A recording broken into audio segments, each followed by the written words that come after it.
नमस्कार दोस्तों, मैं शैलेश ओझा आज आपको कुछ कैरियर संबंधी चीज़ें बताने जा रहा हूँ। आज की डेट में जॉब हम बहुत आसानी से कैसे पा सकते हैं या अपना खुद का बिजनेस कैसे शुरू कर सकते हैं, एक नॉर्मल पढ़ाई से या एक सामान्य बैकग्राउंड में रहते हुए भी या एक सामान्य फैमिली से रहते हुए भी, इसी चीज़ों पे आज हम जिक्र करेंगे। तो चीज़ों को चलिए स्टार्ट करते हैं। देखिए, सबसे पहले बात होती है कि आज की डेट में एक इंसान क्या चाहता है। एक इंसान की बस दो चीजें खासकर हैं कि वो चाहता है कि मेरा नाम हो और दूसरा चाहता हो कि मेरे पास पैसा हो। क्या हो? मेरे पास नाम हो और पैसा। आप भी यही चाहते हैं, मैं भी यही चाहता हूं। हर कोई ये चाहता है कि मेरे पास क्या हो, एक नाम हो और एक पैसा। तो नाम कमाने के लिए मुझे क्या करना पड़ेगा? या तो हम बहुत बड़े नेता बने या बहुत अच्छा कोई काम करें या बहुत सारी चीजें करें, तो उसके लिए मेरे पास पैसा, मेरे पास समय और मेरी उतनी उपलब्धि होनी चाहिए। लेकिन अभी तो हम खुद बिगिनिंग के स्टेज पे हैं, तो हम कैसे करें? या हमको भी मेरी कोई शुरुआत ही नहीं हुई है, तो हम इस चीज को कैसे करें? नाम कैसे पाएं? नाम करने के लिए लोग कहें कि डॉक्टर बनो, इंजीनियर्स बनो। कैसे बनूं? ना मेरे पास समय है, ना मेरे पास पैसा है, ना मेरे पास उतना दिमाग है कि मैं उतना यूज करके बनूं। तो फिर मैं नाम कैसे कमाऊं? और जब तक नाम नहीं कमाऊंगा तो भी मैं पूर्ण नहीं हूं। और पैसा, अगर बात करें पैसे की, तो पैसा कहां से कमाऊं? इतना अगर दुकान भी एक छोटा सा खोलने जाता हूं तो कम से कम 1.5 से 2 लाख रुपए लगेंगे। एक मिनिमम भी 2 लाख रुपया कम से कम लगेगा, छोटा दुकान करने भी जाए तो। आज के डेट में अगर हम कोई इंजीनियरिंग की पढ़ाई करने जाए या कुछ अलग से पढ़ाई करने जाए तो उसमें भी कम से कम 4 से 5 लाख रुपए लगेंगे। तो मैं कहां से इतना पैसा लाऊं ताकि मैं पैसा भी कमा सकूं और नाम भी कमा सकूं? इसी सब विषय पे हम डिस्कस करेंगे आज। तो चलिए फिर से एक बार शुरू करते हैं उसी टॉपिक पर कि एक इंसान को किसकी जरूरत है? नाम और पैसे की। तो नाम और पैसा कमाने के लिए मेरे हिसाब से एक छोटा सा रास्ता आप अपना सकते हो। अगर आप 12 पास हो किसी भी स्ट्रीम से, चाहे वो हिंदी हो, आप साइंस से हो या आर्ट से हो, मुझे कोई मतलब नहीं। बस मुझे मतलब है कि आपको चीजों की समझ होनी चाहिए। आप अंग्रेजी में अपना नाम लिख पढ़ सकें, इतना मुझे बस नॉलेज होना चाहिए और आप 10+2 पास आउट होनी चाहिए। अगर आप इतना हो तो आप चाहो तो जॉब भी कर सकते हो और आप चाहो तो एक बिजनेस को बहुत अच्छे तरीके से कर भी सकते हो। जैसे मैंने अभी आपको बताया कि आज के डेट में हमें क्या चाहिए? हमें चाहिए नाम और हमें चाहिए पैसा। ये टेक्नोलॉजी का जमाना है सर। इसमें ये सारी चीजें करना हमारे लिए थोड़ी सा आसान हो गया है। कैसे आसान हो गया? मैंने बोला ना कि अब यदि आप 10+2 पास आउट हो तो आपके लिए सबसे बढ़िया जानते हैं रास्ता क्या है? आप अपने आप को बना लो computer hardware network engineer. Computer hardware network engineer बहुत ज्यादा आपको पढ़ना भी नहीं पड़ेगा और नाम आपका एक टैग बन जाएगा। आपका टैग क्या बन जाएगा? आपके नाम के साथ एक कंप्यूटर इंजीनियर शब्द प्रयोग हो जाएगा। अब इसमें क्यों, कैसे हम कंप्यूटर नेटवर्क इंजीनियर बनेंगे? तो देखिए, इसमें जो जॉब प्रोफाइल होगी, इसमें आपको कंप्यूटर को बनाना होगा, नेटवर्क तैयार करना होगा, चाहे वो वायरलेस नेटवर्क हो चाहे वायर्ड नेटवर्क हो। इससे आपको नाम तो मिलेगा ही, साथ में एक अच्छे पोस्ट पे एक अच्छा जॉब मिलेगा जिससे आपको एक अच्छा पैसा भी मिलेगा। यदि आप जॉब करना चाहते हो तो ठीक है, नहीं करना चाहते हो, आप सोचते हो कि नहीं यार मैं जॉब नहीं करूंगा, मैं बिजनेस करूंगा, तो आप खुद सोचिए। आपके अगल बगल वाले बहुत लोग होंगे जो कंप्यूटर को चलाना जानते हैं बट कंप्यूटर को बनाना नहीं जानते हैं। वो ये नहीं जानते हैं कि एक लैपटॉप से दूसरे लैपटॉप या 2 से 10 कंप्यूटर को आपस में कैसे जोड़ते हैं, चाहे वो वायरलेस हो या वायर्ड हो। ये सारा चीज आपको इस कंप्यूटर हार्डवेयर नेटवर्क इंजीनियर के अंतर्गत सिखाया जाता है, जो आप कोर्स भविष्य में करते हो, यानी अपने आप को एक कंप्यूटर नेटवर्क इंजीनियर बनाते हो। इसी से संबंधित टेक्नोसिस कंप्यूटर इंस्टीट्यूट एक कोर्स लेके आया है। एक कोर्स मत कहिए, हमारे पास इस तरह के 4 कोर्सेज हैं, लेकिन जिस मैं कंप्यूटर हार्डवेयर नेटवर्क इंजीनियर्स की बात कर रहा हूं वो बनने के लिए आपको इन 2 कोर्स, जरा यहां पर फोकस करिए, ये 2 कोर्स, एक जिसको बोलते हैं CHNE और दूसरा है CHNP। CHNE क्या है? 12 महीने का कोर्स है। इसका फुल नेम होता है कंप्यूटर हार्डवेयर नेटवर्क इंजीनियर। दूसरा एक आता है CHNP, computer hardware network professional.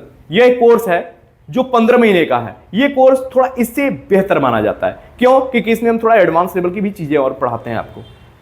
देखिए है क्या कि कंप्यूटर के मुख्य 3 अंग हैं। एक है कंप्यूटर को चलाना, जो लगभग सभी लोग आज की डेट में जान ही चुके हैं। दूसरा है कंप्यूटर को बनाना और तीसरा है कंप्यूटर का नेटवर्क तैयार करना, यानी एक कंप्यूटर से दूसरे कंप्यूटर को जोड़ना। आप जब कोई कंप्यूटर को चलाना सीखते हो तो केवल आप ही क्या बनते हो? आप एक बनते हो बस डेटा एंट्री ऑपरेटर, जिसमें आपकी एक फिक्स सैलरी होती है कि आपको इतनी सैलरी से इतनी सैलरी तक दिया जाएगा। जब आप हार्डवेयर नेटवर्क इंजीनियर बनते हो तो आपकी सैलरी की थोड़ी सी लेंथ जो होती है ना वो बड़ी हो जाती है, यानी जहां पे आप as a data entry operator पर कमा रहे थे उससे कहीं बेहतर कमाते हो और आपकी जॉब की जो प्रोफाइल होती है थोड़ी अच्छी मानी जाती है। लेकिन जब आप नेटवर्क पे काम करते हो तो आपका नाम थोड़ा सा बड़ा हो जाता है कि बंदा किस पे काम करता है, नेटवर्क्स पे। चाहे आप छोटे लेवल पे करो चाहे बड़े लेवल पे करो, लेकिन बात आती है कि आप नेटवर्क्स पे काम करते हो, आप हार्डवेयर से ऊपर हो, यानी आप कंप्यूटर के तीनों फील्ड को ज्वाइन कर रहे हो। आपको कंप्यूटर चलाने भी आता है, आपको कंप्यूटर बनाने भी आता है, और आपको कंप्यूटर का नेटवर्क भी तैयार करने आता है। पढ़ते क्या है, इसी चीज को हम थोड़ा सा शॉर्ट में जानने की कोशिश करेंगे। देखिए, जो 12 महीने का एक कोर्स है, इसमें हम कंप्यूटर के सबसे पहले बेसिक चीजों को बताते हैं। कंप्यूटर क्या है, कितने प्रकार के हैं। जब आप ये खत्म करते हो तो इसमें हम MS ऑफिस पढ़ाते हैं, जिसमें आप ऑफिशियली वर्क करना सीख जाते हो। तीसरा, इसी मॉड्यूल्स में हम आगे बढ़ते हैं और हम सीखते हैं बेसिक इलेक्ट्रॉनिक्स। अगर आप कंप्यूटर्स के एक मदरबोर्ड को बनाने जाओ, या एक SMPS को देखने जाओ, या कोई भी कंप्यूटर्स की ट्रबल शूटिंग्स को करने जाओ, तो आपको बेसिक इलेक्ट्रॉनिक्स का ज्ञान होना अनिवार्य है। तभी आप उसके गुणधर्म को समझ पाओगे कि प्रॉब्लम्स कहां से इंक्रीज हो रही है, या प्रॉब्लम कहां से एमिट हो रही है, आप इसको कैसे रिजॉल्व करोगे। तो बेसिक इलेक्ट्रॉनिक्स के बाद जस्ट हम लोग पढ़ते हैं क्या, डिजिटल। आप डिजिटल सर्किट्स के बारे में, मल्टीप्लेक्सर क्या है, डीमल्टीप्लेक्सर्स क्या है, इत्यादि तमाम मल्टीवाइब्रेटर सर्किट्स के बारे में पढ़ेंगे। आगे बढ़ते हैं, फिर हम लोग पढ़ते हैं हार्डवेयर। अब हार्ड डिस्क कितने प्रकार के होते हैं, रैम क्या है, रैम से होने वाली संभावित खराबियां कौन सी है, प्रोसेसर्स क्या होते हैं, कितने प्रकार के होते हैं, कौन कौन सी खराबियां होती हैं, ये सारी चीजों को हम लोग सीखेंगे।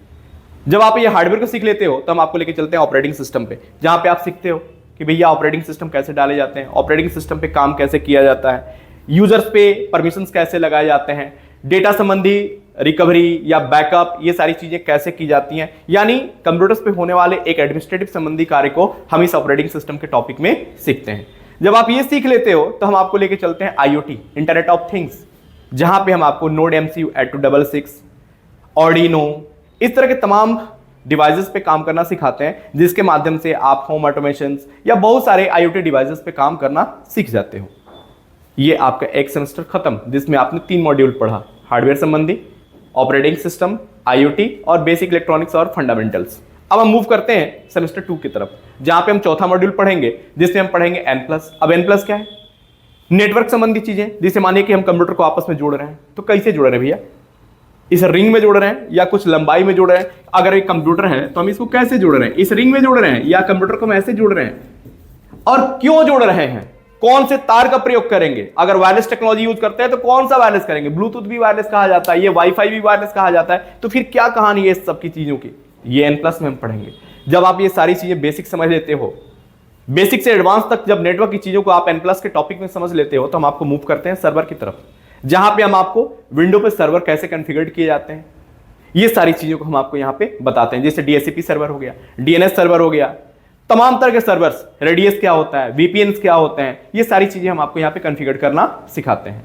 जब आप इसको कवर कर लेते हो तो हम आपको नेक्स्ट मॉड्यूल्स में लेके चलते हैं, जहां पे हम आपको CCNA संबंधी चीजें, यानी राउटर्स पे काम कैसे करते हैं, ये हम सिमुलेटर्स के माध्यम से आपको सिखाते हैं, जिससे आप राउटर पे काम भी करना, राउटिंग प्रोटोकॉल्स का यूज करना सीख जाते हो। तो ये कोर्स किसके अंतर्गत आता है, ये सारे कंटेंट्स किसके अंतर्गत आते हैं, CHNE कोर्स के अंतर्गत।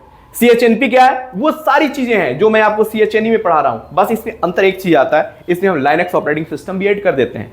लाइनक्स ऑपरेटिंग सिस्टम एक ऐसा ऑपरेटिंग सिस्टम होता है जो बहुत ही सिक्योर बेस है और बहुत ही ज्यादा लोकप्रियता अपने, मतलब इसकी लोकप्रियता बहुत ज्यादा हर जगह बढ़ रही है। तो अगर आप 12वीं पास हैं, जॉब की तलाश में हैं, या खुद का बिजनेस करना चाहते हैं और आप एक अच्छे प्लेटफॉर्म की तलाश में हैं, तो आप टेक्नोसिस कंप्यूटर इंस्टीट्यूट वाराणसी ब्रांच को ज्वाइन कर सकते हैं। हमारा एक ब्रांच सिवान में भी है, जो अफराद एक बाजार है, मेन रोड पे ही है टेक्नोसिस कंप्यूटर इंस्टीट्यूट। कहीं से भी आप कंप्यूटर हमारे हार्डवेयर नेटवर्किंग कोर्सेज को, चाहे वो CHNE हो या CHNP हो, उसको करके आप अपना एक सुनहरा भविष्य बनाइए।